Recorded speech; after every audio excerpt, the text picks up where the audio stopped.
Who is it that tells him the hard truths? Is that you?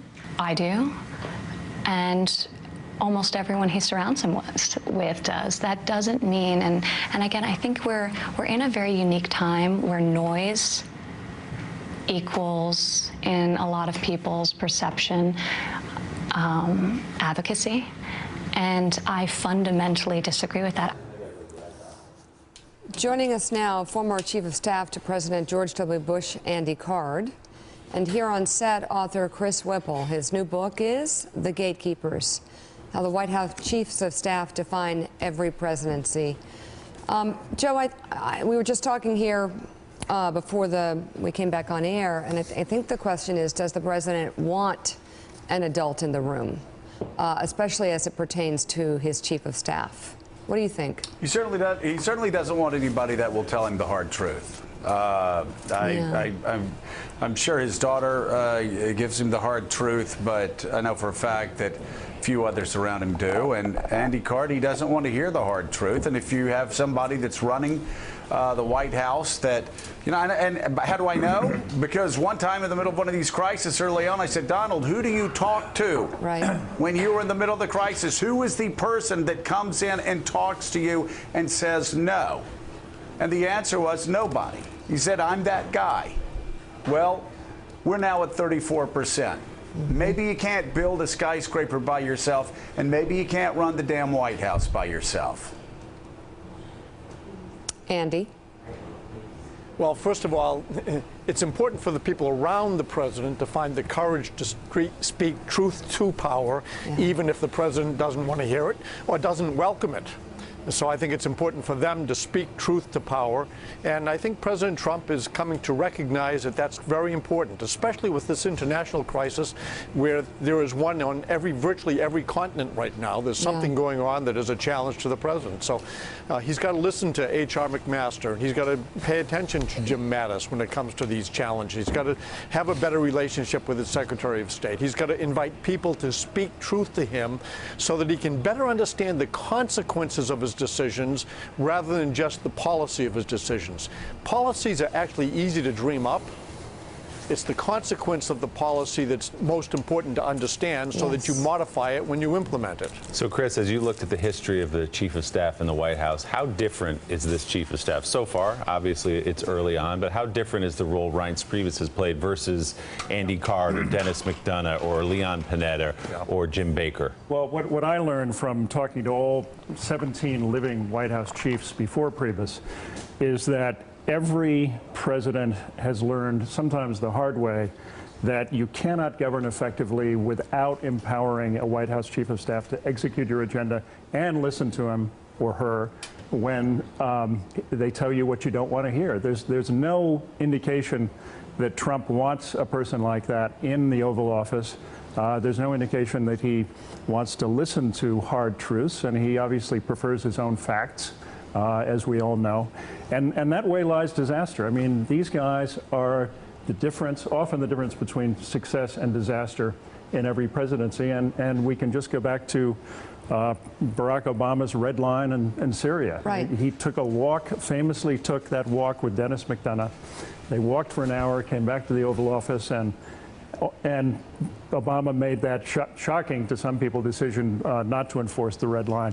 He's often the only other person in the room when history is made. So, Andy Card, would you agree with that, especially in that way lies disaster? Chris's point here. And then again, the soundbite that we bumped in with all due respect to Ivanka, who is trying her best on levels that she has expertise in, business and women, she's not qualified to talk to the president about Syria and about North Korea and about the Chinese leader's visit and the consequences of how that conversation goes. Is she? And who is? Who in this administration stands up to the president and says things that actually have consequences, that might even have them fired if need be? Who has the guts? Well, so far, I don't think I can identify anybody that I would put in that category. You have to have the courage not to seek the pleasure of the president, even though you serve at the president's pleasure. Right. You've got to tell the president what you think he needs to know to be able to make the tough decisions. And yes, there's all kinds of decisions that a president makes, but if a president is making an easy decision, they're wasting their time. The decision should be tough, but the ones around national security and protecting the United States of America and its people, those are the toughest ones to make. So it's really important that the president have a chief of staff, I believe, who can walk in, shut the door, and say, if you can't listen to me, this is another person you should be listening to. Invite this person in to come talk to you, and invite him to speak candidly or her to speak candidly with you. So the chief of staff is really one that makes sure that the president is not making an easy decision, because he shouldn't think they're easy. They are tough decisions, and the president needs to have a chief of staff that actually gets him ready to make a tough decision, and he can be mad at the chief of staff. That's okay. The chief of staff has to accept that, and they have to know they serve at the pleasure of the president for the time being, but they do not do the job to seek the president's pleasure. So go ahead, Mark. Mark, go ahead. Andy, you first, and then Chris. In what ways is Reince Priebus the ideal White House chief of staff? Well, first of all, Reince Priebus he's a very solid, grounded person. He did an outstanding job leading the Republican National Committee and the Republican Party. He knows Washington. He's not necessarily a complete insider. He's someone who came from the outside to help people understand what was going on inside, and the insiders to recognize what's going on outside. So I think he's got the right skills. I'm just not sure he's been empowered by the president to keep the discipline that is necessary for the president to do his job. And the discipline is about access to the president. It's taking space in the president's head, and it's taking time that the president can't afford to give. The chief of staff job is to manage that presidential head space and measure the time that the president needs to take to make these tough decisions that have to be made.